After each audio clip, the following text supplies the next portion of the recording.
hello, we're just at the back of the Tate Modern, and unfortunately we wasn't allowed to film in there, so we had to come outside. We've just finished our coffee hour break and everything, and I'm speaking to Mr. Paul Ashton about his life on the streets and his artwork and why he loves the Tate Modern so much. Hello Mr. Paul Ashton, how are you? I'm okay, not too bad. I know that you came from Manchester and you lived on the streets for about 20 years, but now you've come down to London because it's a lot warmer down in London, and plus you have your own flat now. Why do you like the Tate Modern so much? Because it's different from most other galleries in the sense that with the Tate Modern there's more sort of people participation. You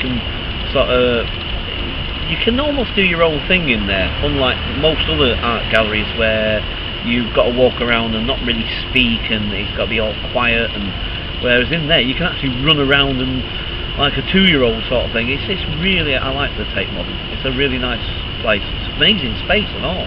Yes, and I know that you dance in there as well when you've got your Walkman, don't you? You dance in the Tate Modern. Turbine Hall, yeah. And they all look at you and take photographs, don't they? Yes, yes. Look, besides that, sorry to cut in there. I just want to say, what sort of artist influences you at the Tate Modern?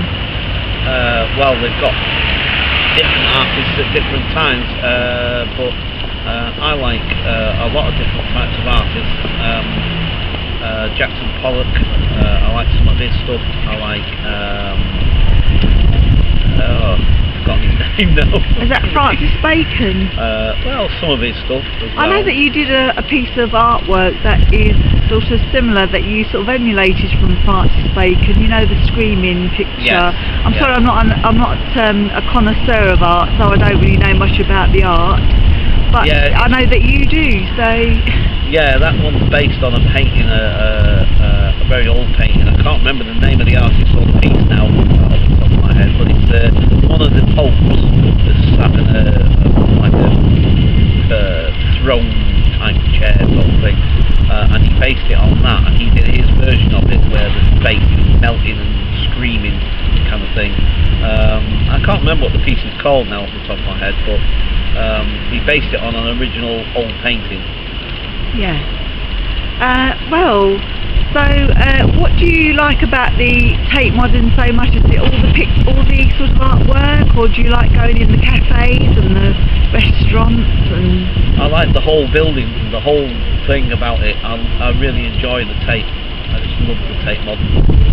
And when you first came to London, was that the first place you went to when you came down from Manchester? It probably was, actually. Not when I first came to London, because I was on the streets, but I think when I was in Ackerman Road, a place called Ackerman Road, which is Brixton, it was a hostel, and I went with one of the staff, and this is one of the first places I went with that member of staff. So, yeah. Alright, is that when you told me that you went to the Pizza Express? Yes, that's right. They took you there? We went to the Pizza Express. Yeah. Oh, you lucky thing. I'm starting to get hungry now. Okay. But besides the Tate Modern, I know you have an A level in art, don't you? Yes, I do, yeah. And you've always loved artwork and drawing, haven't you, since you was a young boy? Yeah. So I know that, because I'm your girlfriend, aren't I? So I know that. But I'm interviewing you, so you're going to have to shut up for a couple of minutes while I interview you. Well, not shut up, but I mean, but I've got to interview you, so I've got to think of what to say here, because I'm not a professional. But so when you came down from Manchester, you lived on the streets for 20 years, didn't you? Yeah. Yes, I did. And it was very cold, wasn't it? In Manchester at times in the winter, yeah, it was freezing. It was hard going, wasn't it, I think? Yeah, definitely. And so what made you decide to get into the artwork and drawing? Oh God, I don't know exactly, I can't say for certain, but I mean there was a couple of things, especially when I was a kid. I mean, one of the things was that when I was at primary school, it's funny how things stick in your memory. There was one time when we had these, we were given like Lego to play with, and the green base of the Lego. And I remember just sticking a load of bricks together. I didn't make anything, I didn't make a house or anything like that, just a pile of bricks stuck together, different coloured bricks. And the teacher was like over the moon about it. She made such a fuss, and such a fuss that she sent me to the headmistress's office to show her, and she did the same thing about making such a fuss about it, and saying how brilliant and wonderful the whole thing was. And I actually got a gold star for it, which in them days at my primary school then, a gold star was a big thing to get for a little kid at 4 years old. So yeah, I guess that made quite an impression on me. And then when I was at home with my dad, I didn't go anywhere as a child on my own. I stayed with my dad all the time, sort of thing. Anyway, cut a very long story short, most of the time I'd be in my bedroom on my own, and I'd have pens and pencils and paper, and I would be drawing. Right, and I know that you had tragedy in your life, didn't you? Your brother was a very good artist, but unfortunately he died in tragic circumstances, didn't he? And that really did affect you, didn't it? Yes, definitely. Yes, very much so. And how did he die? Well, I don't think we really need to go into that right now. Right, okay, I'm sorry about that. It's just that I know that he did die in tragic circumstances, didn't he? And he was a very good artist. He would have been a very good artist. I reckon so, yeah. And you think that he had schizophrenia, didn't you? So it's possible. I'm not a doctor, so I can't say, but you think that he might have had... He suffered mentally, definitely. Yeah. Yeah. And but your father wasn't an artist or anything like that, was he? He wasn't. No, my dad wasn't. Into art. He was a jack of all trades and master of none, as he described himself. Oh right, okay. And how about your mother? Was she into art?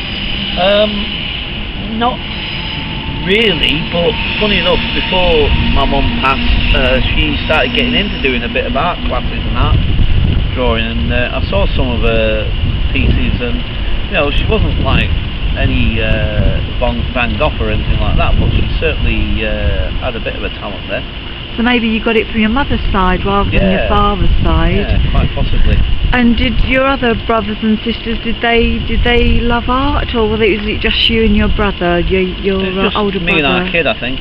Right. Me and our Tony. Okay, right. Yeah, because my sisters were never really into art as such, and still aren't, as far as I'm aware. Yes. But I mean, still to this day, I mean, you've painted plenty of pictures, haven't you? A numerous number of pictures, and you've drawn sort of famous people and things like that, haven't you? So so that's been your forte, really. Yeah.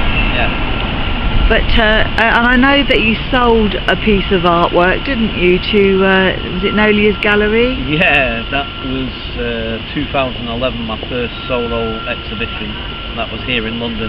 Yeah. And I sold several pieces at that exhibition, but the first piece that sold on the first opening night was a man in a darkened cell, basically curled up.